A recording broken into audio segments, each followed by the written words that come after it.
हम नागा लोग हैं, ये सन्यासी नागा है। हमारा तो जो है ये युगों युगों से तपस्या करना हमारा कर्म है। हम करते आए हैं, हमारे गुरु पूर्वों ने करते आए हुए, उस परंपरा को लेके हम भी आगे बढ़ रहे हैं और करते आए हैं और करते रहेंगे।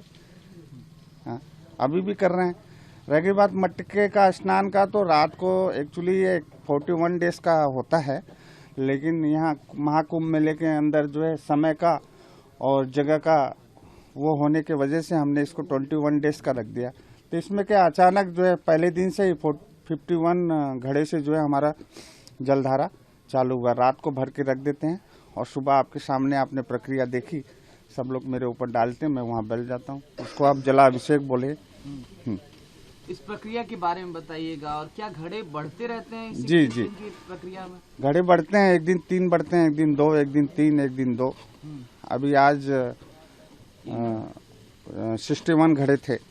हाँ, ऐसे ही जब 21 दिन पूरे हो जाएंगे तो कितने घड़ों से आप? 108 घड़े जी।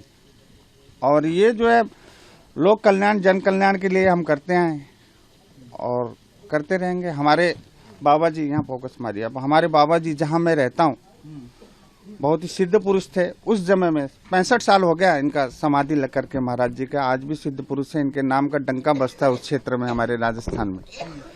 तो उस जमाने में जहाँ कुछ नहीं मिलता था, बड़े बड़े बाल्टे से स्नान करते थे। गाँव से लोग आ जाते थे, कुछ बच्चे उनके नाती पोते मेरी सेवा में यहाँ रहते हैं, उनके दादा महाराज जी को जो है बाल्टे भर भर के देते थे और सुबह 4 बजे स्नान करते थे। उस समय की बात है।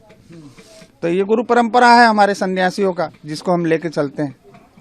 जब आपने ये हठ योग करने की ठानी, तो इसके पीछे क्या कोई आपकी तप रहा हो, या फिर आपने कुछ मान के ये नहीं, ये जन कल्याण, लोक कल्याण के लिए होता है। बाकी हमारे इसके पीछे कोई लोभ लालच नहीं है। हाँ, हम लोग नागा लोग हैं, आपको पता है। पहले भी मुगल के समय में नागाओं ने जो है कई बार युद्ध लड़के जो है भारत को अपने वो किया है। तो ये हम कुछ न कुछ तरीके से, किसी भी तरीके से करते रहते हैं। और हमारे गुरु पीरों का हमारे पास आशीर्वाद है कि एक हाथ में माला और एक हाथ में भाला। जरूरत पड़ने पे सनातन धर्म के लिए भाला भी उठा सकते हैं हम कभी भी। पंडित जी, आपके हिसाब से नागा अनुशासन क्या होता है? नागा अनुशासन तो नागा अनुशासन है। नागा अनुशासन नागा है, नागा अनुशासन क्या है? उसमें मर्यादा हमारे बहुत है, उस मर्यादा का पालन करना पड़ता है। कितने सालों से आप ये हठ योग कर रहे हैं, और कब? ये 9वां साल है मेरा, ये 9वां साल है। अब बाकी गुरु महाराज की कृपा जब तक जो है वो रहेगी तब तक करेंगे जी। क्या आपने अभी कोई शिष्य बनाया है जो इस परंपरा को आगे बढ़ाएगा? हाँ, बने हैं शिष्य हमारे, एक हैं शिष्य अभी चालू किया, उसको दीपक गिरी अभी इस बार तो हमारे पास है सेवा में मेरे। ये भी राजस्थान में रहता है, पिछली बार 12 के अंदर जलधारा की इसने। और भी हमारे शिष्य हैं, और हमारे परम मित्र और परम शिष्य भी समझिए बाबा गौतम गिरी जी, जो हमारे मार्गदर्शक में जो है हरियाणा में रहते हैं, वो भी जलधारा करते हैं। लेकिन इस बार सब कुंभ में होने की वजह से नहीं कर पा रहे हैं, सिर्फ मैं ही कर रहा हूँ।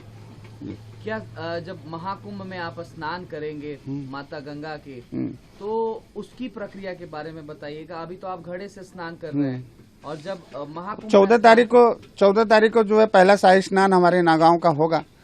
हाँ, उसमें हम जाएंगे शाही में। और उस दिन हमारे लिए सबसे मतलब इस जलधारा का सबसे कठिन दिन होगा, क्योंकि पहले मैं यहाँ स्नान करूँगा, उसके बाद ऐसे ही मेरे को वहाँ जाना है, और बाकी सब करेंगे, गुरु महाराज कराएगा।